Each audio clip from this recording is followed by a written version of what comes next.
Breaking news Sindh rangers तमाम जराइम पेशा माण्हुनि जूं सिंध जे हर ज़िले ऐं तालुक़े जूं लिस्टूं इदारनि खां घुराए वरितियूं।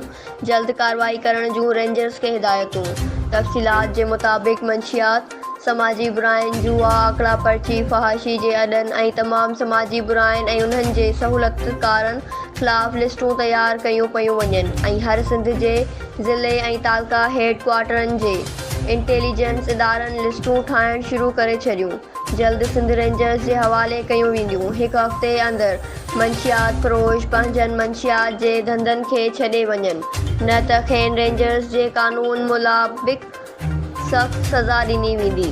2 अगस्त ते रेंजर्स पूरे सूबे सिंध में मंशियात फ़रोशनि ऐं समाजी बुराइयूं फैलाईंदड़नि खे गिरफ़्तार करे दहशतगर्दी ऐं फ़ौजी अदालतुनि में संदनि केस हलाया वेंदा।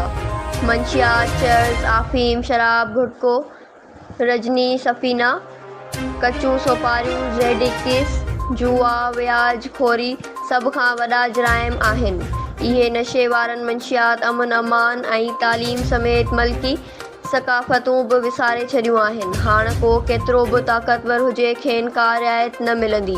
2 तारीख़ खां मुजरिमनि ख़िलाफ़ सख़्त क़ानूनी कार्रवाइयूं कयूं वेंदियूं।